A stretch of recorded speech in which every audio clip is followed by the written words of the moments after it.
Hello everybody, it is I, Jeb the Gamer, and today I'm going to be recording another Minecraft Legends video. So today I'm going to be talking a bit about the Versus mode, or multiplayer. I've already posted a video of myself playing in the campaign mode, and there is a Lost Legend that I have messed around a little bit with. But today I'm going to be covering the multiplayer mode. I do agree with other YouTubers who have said that this is a bit better when you're playing it with friends, in that I am seeing quite a few of the downfalls. I haven't actually played it with friends, but I can see, just based on my experience playing with random people, definitely would be better with friends, but you can still have fun while playing with random people.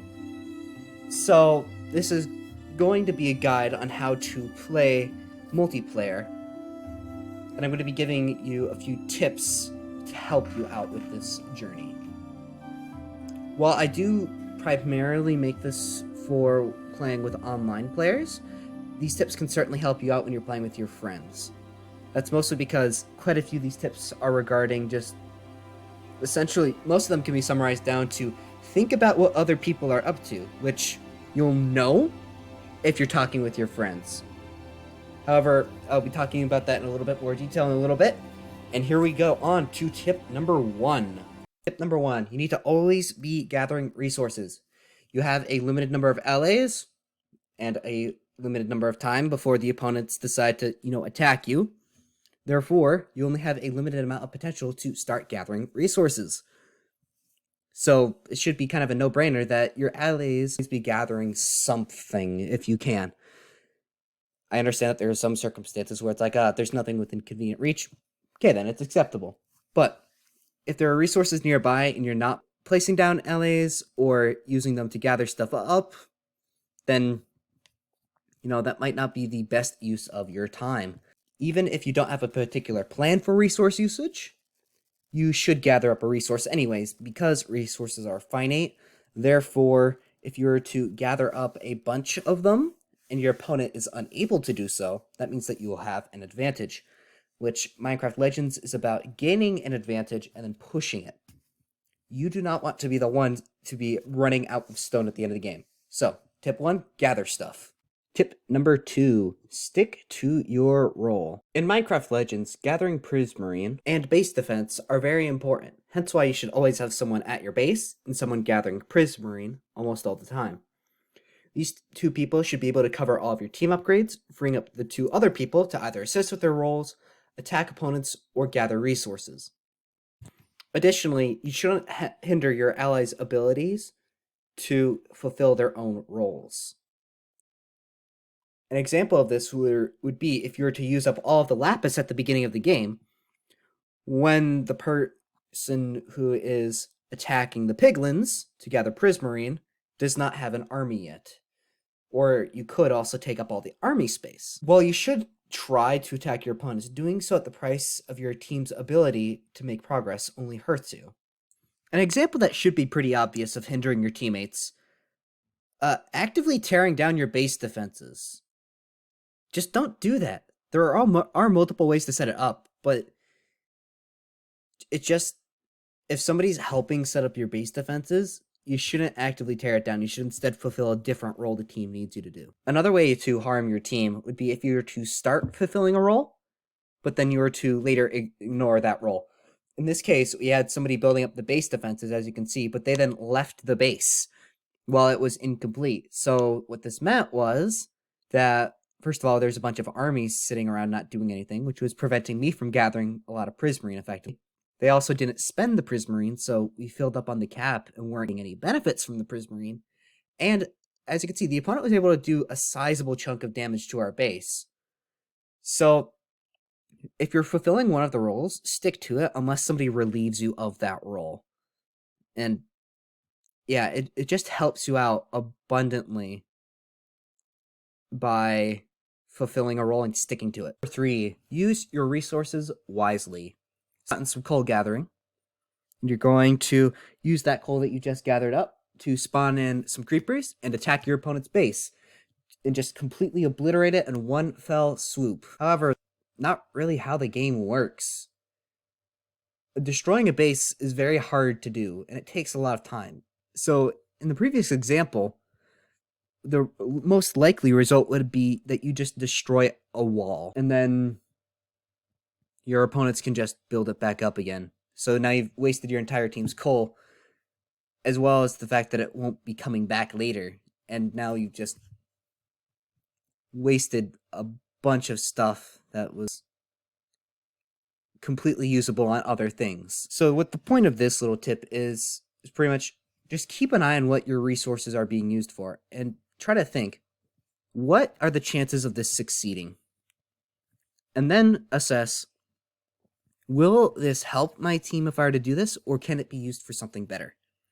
In the previous example, while it may not seem that harmful to your team to spend all of the coal on that single attack, it's a wasting coal that could have been used on a thing called the Kaboomery or the First of Diorite, which those could increase your team's ability to attack in the future, or to, defend your base significantly better.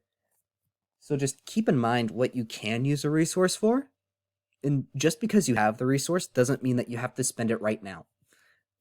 There will come a time, generally speaking, when you can rush and spend most of your resources on one strong attack, but that time is not the beginning of the game. You have to wait for the right timing in order to be successful in this game. So just keep in mind what your resources are useful for. I've had several games where we haven't had redstone as the one that mostly gets used up. And while that is nice, like we've spent our redstone, could have saved it up for pretty powerful stuff. But without that option available to us, we just can't do stuff that requires redstone. So just keep an eye on what your resources can be used for, and maybe consider the best course action before doing it. In other words, try to think before you actually do things. So tip number 3, use your stuff wisely. Tip number 4 will just be general attacking tips. So I did cover some general things in the previous tips. I'm going to cover it in a little bit more detail here. So at the beginning of the game, you should not attack people.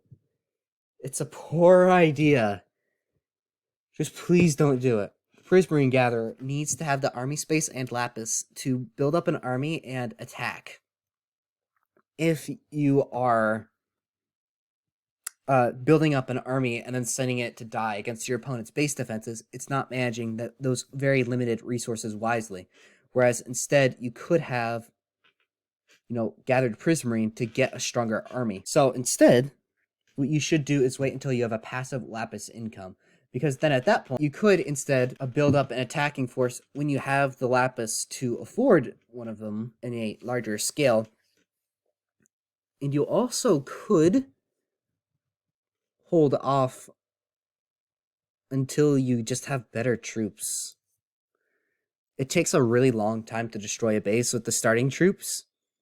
So if you just don't have them as your army, you'll be able to destroy the base faster just by that virtue alone. Instead, what you should focus on attacking, when you do finally get the passive lapis income and army size expansion, is you should try to attack your opponent's improvements. Because those cost Prismarine, they cost various resources. You should also attack their spawners. Just destroy those things, because those things are harder to replace than a few walls.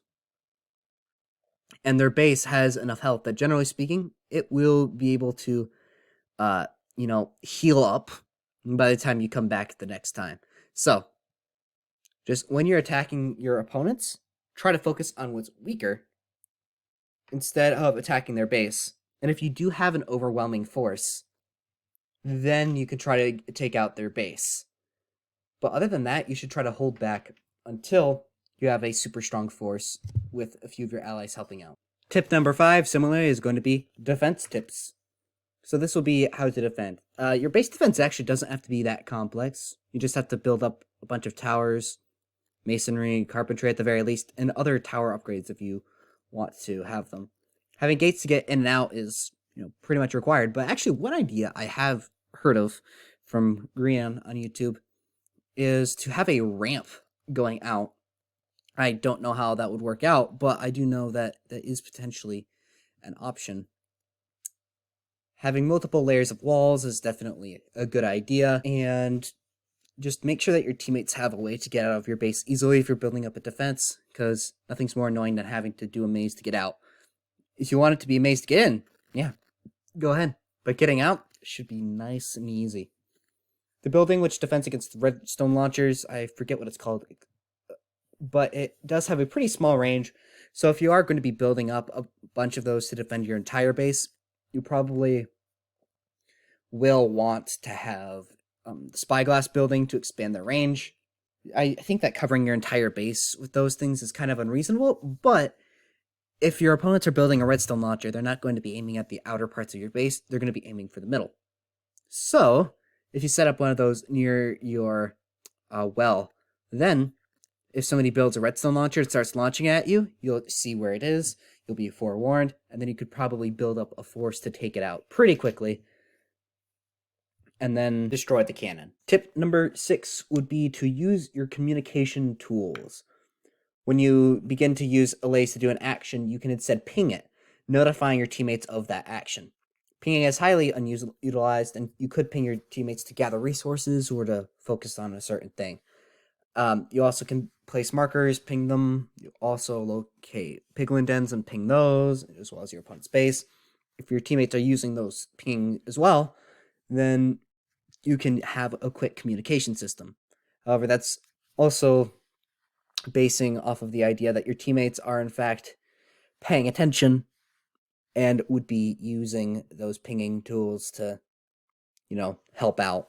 So that is a slight issue with the system, but it's better than not using them at all and having no form of communication. Hopefully all those tips helped out, and I hope that people get better at Minecraft Legends as the game gains a little bit more of a community, and hope these tips can help you get to know the game better. The tips in order are: 1. Always gather resources. 2. Stick to your roles. 3. Use resources wisely. 4. Don't attack at the beginning and other attack ideas. Number 5. Build up proper defenses and how to do that. And 6. Use your communication tools. If this video helped out, feel free to comment below. Is there anything that I missed? Tell me that as well. Regardless, that's all for me, and I hope you guys have a fantastic day.